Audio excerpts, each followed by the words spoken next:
The following program is brought to you by the University of Alabama.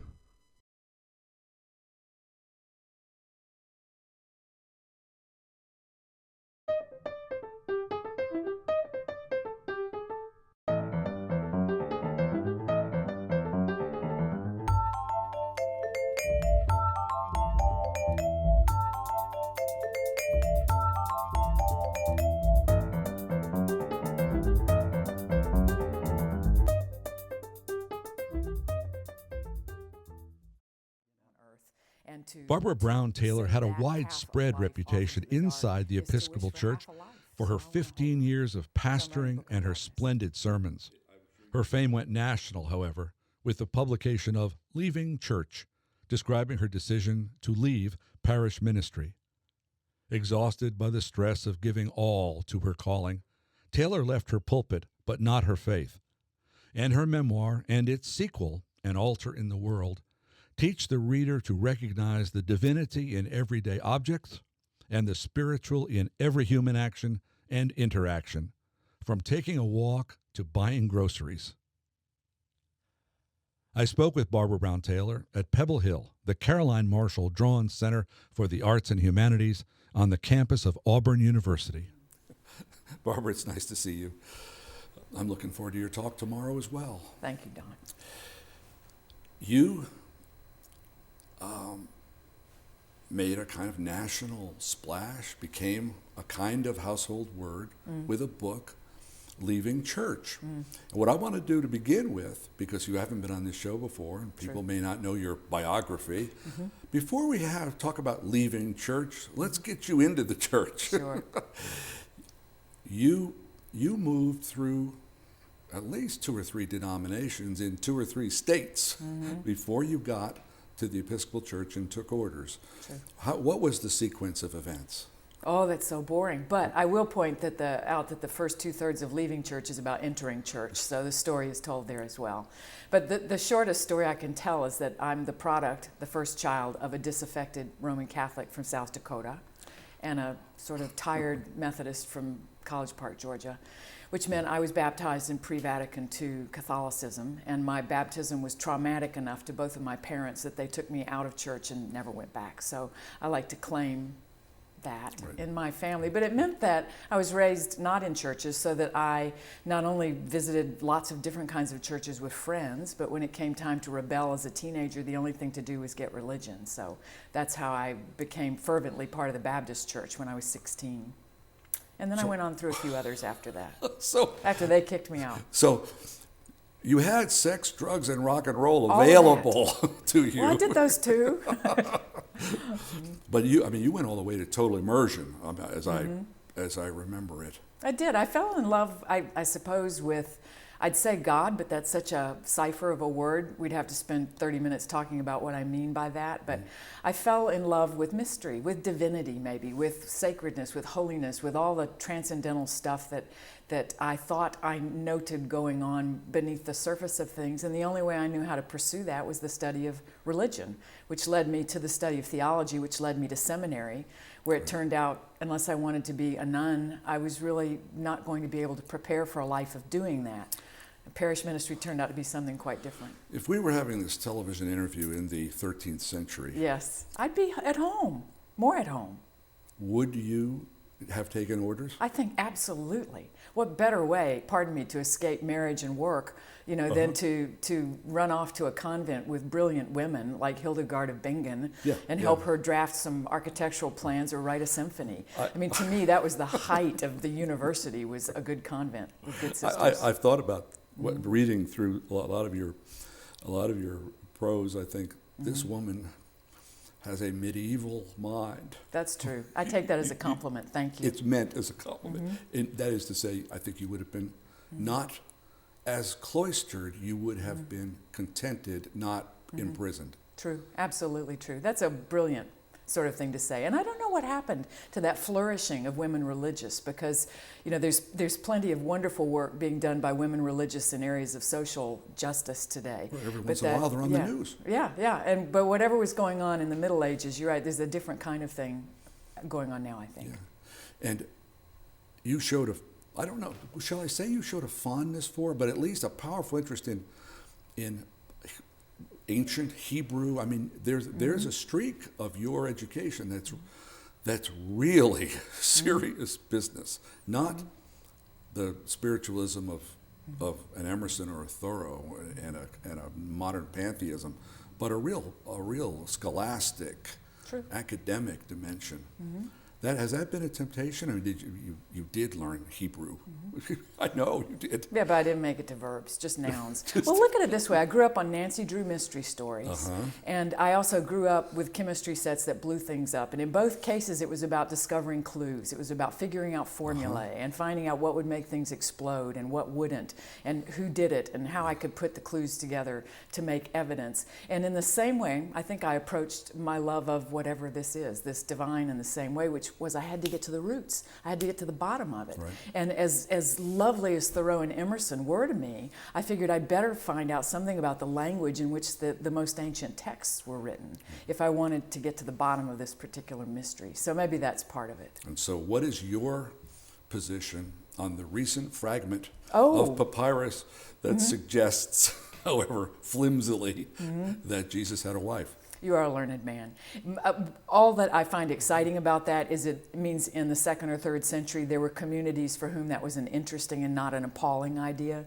I don't think it says anything about whether Jesus was or was not married or to whom he might have been married, but it does say that that was not an unsettling idea for some community writing about him. That's what's exciting. No, I wish that papyrus had been bigger. Yes, but really, then don't we? Everybody does. Well, after what would it be, 7 or 8 years of study, you take orders and you join the staff of a church. Big downtown church in Atlanta. It was wonderful to me for a decade. You were there 10 years. 10 years, the only church I served until I was in my 30s, later than that, until I was in my almost 40s. And it occurred to me I'd been ordained to the Episcopal Church and not to this one church in particular. And I also, as much as I loved my work there, I was on a staff. I, like many people, had fantasies of what it would be like, sort of a la George Herbert, to be, a country priest, to go to some small place where I was the only pastor of that place. So, well, did you have a specialty? Do staffs of Yes. large churches, what was your specialty? Oh, Youth, music, what? all of the above. Over 10 years it changes. One always it does. enters in charge of youth. One always, when one is young enough to spend the night with lots of young people, gets to do that. I did not and know then that. as you grow up a little bit, you do things like community events. And then pastoral care was always a specialty of mine, and that went all the way from emergency room calls to Hospice. hospice sorts of calls. True. Yeah. The whole thing. But one day you're up in Northeast Well, Georgia, and you found the such a building. pretty place. Yeah. And it is the church. What was the story there? Why did they need you? Why did you need them? I don't want to get mystic on you here. I don't know what happened there. I know that 2 years earlier, my husband and I had decided we wanted to leave the city and we wanted to skip over the suburbs and go straight to the country. He had 2 tractors that were in a barn. He wanted them out. He wanted to ride them. We no longer knew what phase the moon was in. We wanted to grow vegetables, the whole rural idyll. So we started looking, and we decided to look in Georgia because our families were both there. And we pretty much scoured the north part of the state. And a friend of mine was serving this little church in Clarksville, and he was alive and well the first time I laid eyes on it. And it's just a beautiful place. Anyone who finds it cannot help but agree. The key was lost 100 years ago. You can walk in day or night into this little Victorian chapel in the pines. But he died precipitously on All Saints' Day, a little bit after that. And I just called the bishop and said, when it's time to look for another priest there, I'd like to be on the list. And somehow or another, I ended up the priest there. So rather than Dibley, you became the vicar of Clarksville. And not nearly as amusing, yes. I'm not so sure. I think they were loath to part with you. How long did you serve there? 5.5 years. And I'd be willing to bet that when you started, you thought it would be much longer. I did think it would be much longer, at least 10. It takes me 10 to sort of relax. But reading through Leaving Church, I sensed more than you and by the way, the title is provocative. yes, it shimmers. Leaving what and going where, and what Yes. does church mean? And you know, literate readers like this Yes. kind of thing. You didn't leave the faith. You never lost your faith. That was not the issue. No, though people assumed so. In fact, I wrote a book entitled It Leaving Church because so soon after I left, I started getting notes from people saying how sorry they were to hear I'd left the ministry or had left the church or and one dear friend wrote and said he hoped I would very quickly get to a spiritual director and try to work out my problems with God. Yes. And I said, I don't have problems with God. Right. This is a vocational crisis. This isn't a crisis of faith. So but the narrative here, the storyline is this is a perfect place. This is an Edenic spot. And it's perfect for you. My leg woebegone. And you know it's perfect. And you move there and it is perfect and you love it. But something happens. And now, you have discussed it, but even with even more hindsight, what was it? What was the precipitating event that said, I can't do this forever. In fact, I can't do it much more. Well, let's talk first of all about the wages of perfection. Because when you use that adjective over and over again, I needed to be the perfect priest of such a place, and that's quite a burden to accept. And I not only accepted it, I think I created a large part of it. So add that to being a perfectionist eldest daughter of a fairly demanding parent. You brought that with you, didn't you? You've got a whole psychological profile to work out. So in some ways, I'd say the happy story is I was as good a daughter to God as I knew how to be. And God the Father said, well done, you can do something else now. That'd be one way to tell it. Okay. Another way would be that the church, oddly, was doing quite well, but that meant there were more people there than ever before, and there were fewer seats than ever before, and fewer parks than ever before. And as exciting as that wasn't a welcome development for everyone. And you were doing 2 or 3 shows on Sunday. 4. 4? 4. Really? I had to go buy an orthopedic girdle just so I could stand up. Well, it seats 80 people. So what are you going to do in a small town when people hear it's a good thing and they show up? You don't send them down the street. You need a velvet rope. Yeah. You need. It was a great time. It really was a great time. But what as I was reading along, I thought this woman is exhausted. She was exhausted.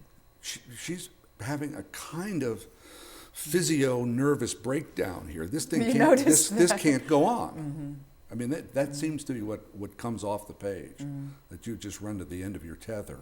Yeah, and I think I'm not a person who cries easily. I'm one of those strong women who doesn't do that. But tears were actually a great help. They were a kind of indicator. I thought I had an allergy. I mean, tears just started streaming down my face a lot, especially while I was shaking hands at church. And I would tell people I wasn't crying, that it was just something in the air.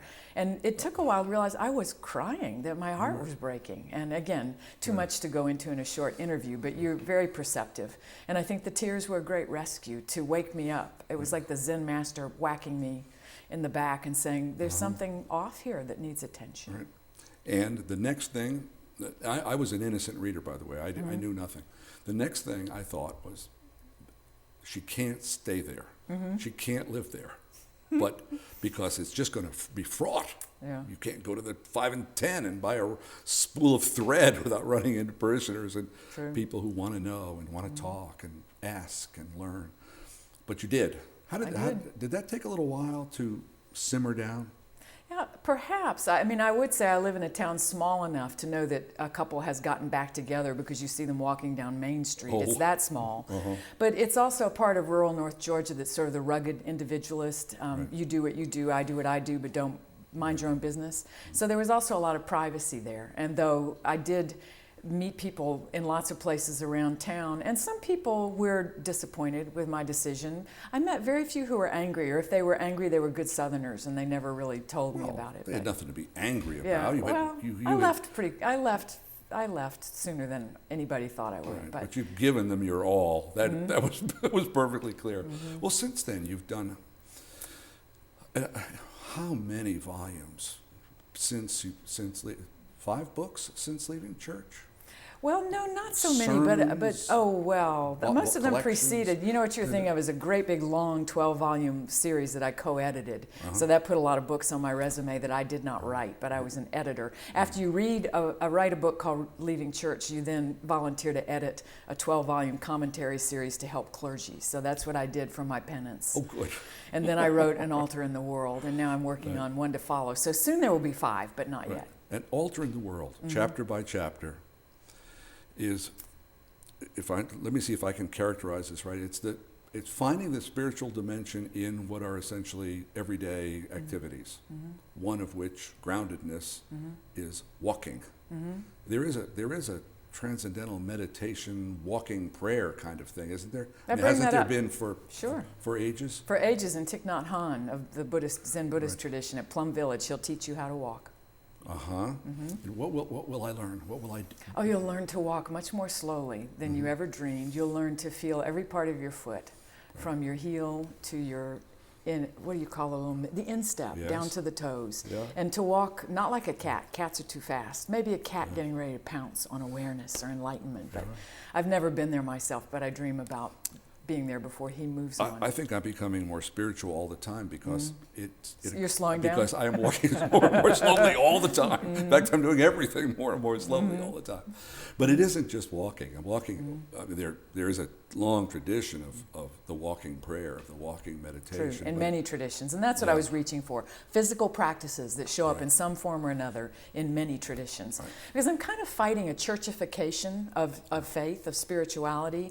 And while I don't declare the spiritual but not religious, or religious but not spiritual, it does seem to me that there's a way in which, from earliest times, Christianity has built walls around a lot of experience of the sacred and said, this part is okay inside, but don't venture outside. So I've been running around all over the place outside. Well, I am, by nature and study, a kind of Thoreauvian. I'm very fond of Emerson and Thoreau. And there are little notes in my book that say Walden, pantheism, and then there's a page where it says post-pantheism. What is post-pantheism? Tell me. That's what I think you are. Oh, I'm technically pan-entheist, which rescues me from heresy.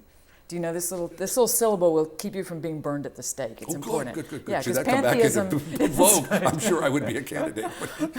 No, pantheism is God is everything. Yes. Panentheism, God is in everything, and that's fair. You can do that and not get denounced as a heretic, though some people still will. Well, you're not a pantheist. I mean, you disavow being a pantheist. I think there's more than meets the eye, though what meets the eye, I think in good Thoreauvian, sort of Vedic Hindu understanding, everything carries the divine in it. Yeah, and you, me, everything. Everything. And including the clerk at the grocery store, to whom I'm supposed to be kinder. Oh, not kinder, just look at them every now and then. You know, though, since I've started looking at them, I've realized they don't look at me half the time, so at least I'm doing my part. But it's just turning people into machines, we do it, and I try not to do it. I've been a machine in my life. They don't read. That's the problem. The clerks don't read. You have a book in which, again, I'm characterizing other people's philosophy and faith as tricky business, but I see it as a kind of reconciliation in the way that Paradise Lost is Milton's attempt to reconcile the ways of God to man and vice versa. I think your essays on science are your attempt, subject by subject, to understand the connection between the Big Bang theory and faith, between chaos theory and faith, between quantum physics and faith. What are you doing there? What's going on? Two things. One is I think a lot of my work in my life has been guinea pig work, which is go first to see how it works out, and then if it works out, if you don't die, write a book so other people might venture to go there as well. And where I live, there's a lot of dualism around what kind of ideas of dividing reality up into twos, dark and light, good and bad, heaven and earth, spirit and Thomas Aquinas loved that. all of that stuff. And one of them was religion and science. And there is, an idea loose where I live that if one accepts the scientific view of anything, one therefore cannot be a person of faith. So I wanted to take that on by reading, especially quantum physics, to doing my very best to understand cosmology, some of the latest things coming out of there, and engage them as a person of faith, not to turn them into metaphors, which I learned from a physicist friend is not a good thing to do, but to do my best to understand the science and let the science be science, but then let it speak to me as, again, a person who is in love with wonder, with mystery. And I found all kinds of pals, from Einstein to Richard Feynman on. You do. You recruit this squad of scientists. And I don't know. They were all men. They were all men. And Madame Curie is not in your club.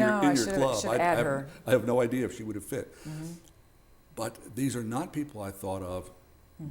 Scientists are people of wonder, but they are not people necessarily of faith. But they are people of mystery. They're people who, especially now, these are theoretical physicists. Yes, I found a big difference between them and experimental physicists. But the theoretical physicists, it is their curiosity and their capacity for wonder, I think, and their awe, their capacity for awe, that makes them so good at what they do. And we had a match there. Right. Well, I think one of the things that distances me, so to speak, from your position is that I'm overwhelmed by both infinity and eternity. That is, now that we know how old the universe is, I think, oh no, that's beyond my grasp.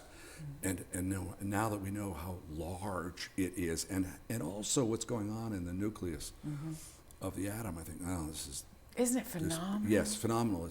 To lie in the yard on a night with no moon and look into the universe, you can only see into the universe at night, will blow your brains. I mean, I think of that early proof of God, that God is that beyond which nothing greater can be thought of, and I think, well, that's the universe, isn't it? I mean, you can call that God if you want to, but the universe alone is incomprehensible. What about chaos theory and your position? I mean, in a way, I suppose you can accommodate any theory if you take it from the standpoint of wonder. But the butterfly wing in Taiwan that causes the typhoon in Yucatan, that's kind of odd. Well, How did you accommodate that? Well, I loved chaos theory because once I learned something about it, it's not chaotic. If anything, it says there's a limit to chaos, so that's very appealing. To learn that if you plug a theorem into a computer and let it run, it will create a pattern. It won't fly off. So it's eventually all cause and effect. Well, it's at least contained chaos, and it is a way of actually drawing beautiful computer images of what happens when a butterfly beats its wings. So that was appealing to begin with.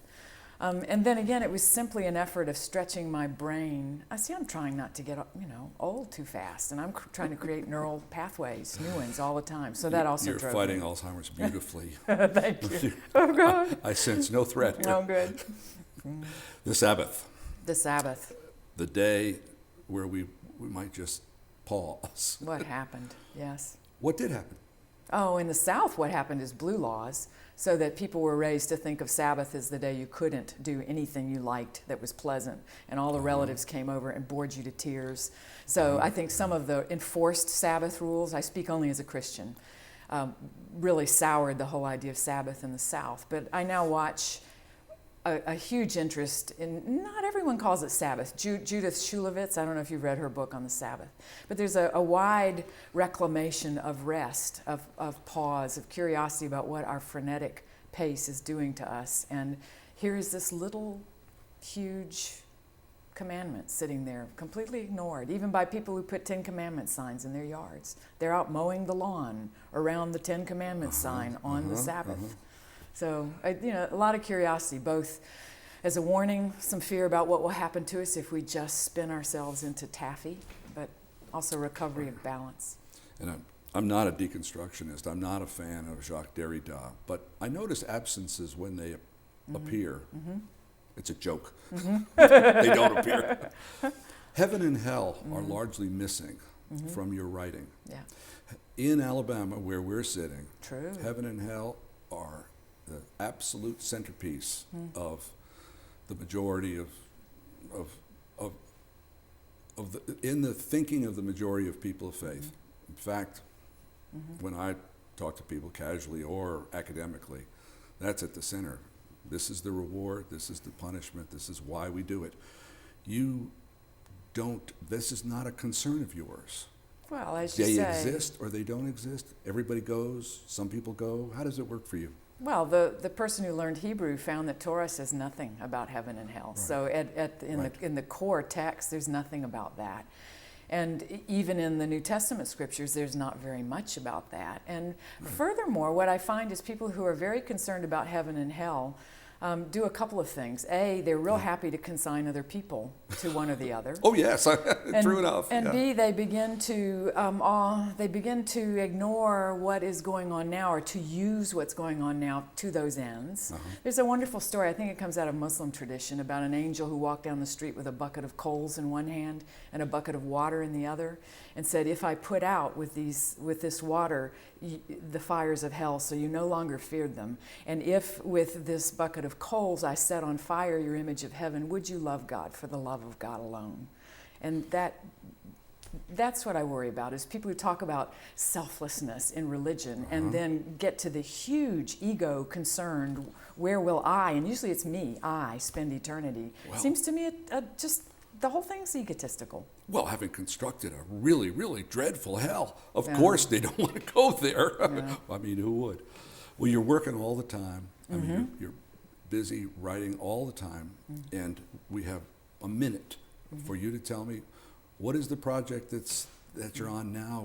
What are we going to see next? I need to get my elevator summary in better shape, but it is a book on redeeming darkness. I've noticed that cosmologically, biologically, theologically, darkness has a pretty bad rap. You can think about artificial illumination and what that is doing to species, including the human species. You can think about ways in which darkness is always used as a synonym for evil, ignorance, death, or some other kind of dreadful vanquish it sort of stuff. It So I'm has a writing racial book. dimension. Yes, absolutely. Yes. It has all kinds of dimensions, and I'm writing a shortish book exploring the dazzling darkness, the ways in which darkness is fully half of any human life, of any day on earth. And to send that half of life off into the dark is to wish for half a life. So I want a whole life. So I'm writing a book on darkness. I'm sure you will make darkness visible, to steal a title that's already been used. Yeah, while avoiding Styron's trouble, yes. Yeah, I hope so. I wouldn't be the slightest bit worried about that. I sense nothing of the sort. Thank you. But this has been a great pleasure. I really enjoyed this conversation. Thank you. Thank you for being such a wonderful reader. Thank you.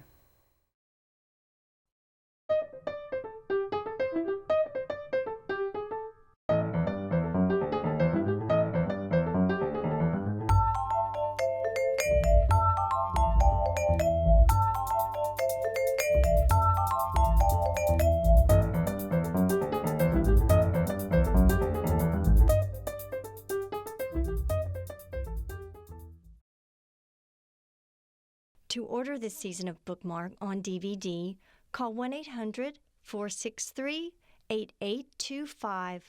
Additional information can be found on our website at www.alabamatv.org.